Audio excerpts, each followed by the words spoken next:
आज बघा बनवते बटाट्याचा पराठा। त्याच्यामध्ये कोथिंबीर टाकते। हे सर्व तयार करून घेतलं होतं। बटाटे उकडून घेतले होते, किसून घेतले। कांदा टाकणार, हळद, गरम मसाला, धना पावडर, तिखट मसाला।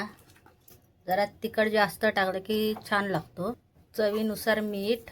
हे सर्व मिक्स करून घेणार। आता हे बघा, हे सर्व तयार केलंय।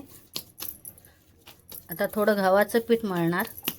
गव्हाच्या पिठामध्ये थोडंसं चण्याचं पीठ टाकणार, थोडीशी हळद टाकणार, मीठ टाकणार आणि पीठ छान असं मळून घेणार मिक्स करून। चण्याचं पीठ टाकल्यामुळे पराठा छान लागतो। आता बघा आपलं पीठ मळून झालंय। थोडं तेल टाकणार आणि नरम करून घेणार।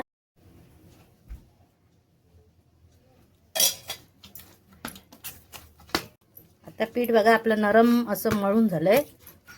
आता पराठे करायला घेऊया। आता बघा आपण असं लाटून घेतलंय। त्याच्यावर असं सारखं असं लावून घेणार। त्याच्यावर परत दुसरी एक चपाती मी लाटून घेतली होती, ती ठेवून देणार।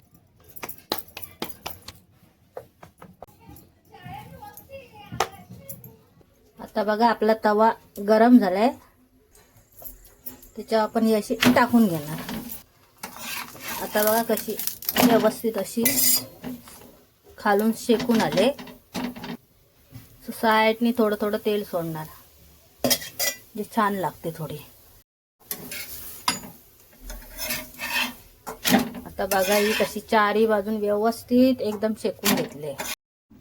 आता बघा आपला पराठा तयार झालाय। छान मऊमऊत आहे, लुसलुशीत। असं करून बघा, खाऊन बघा आणि चॅनलला सबस्क्राईब करा।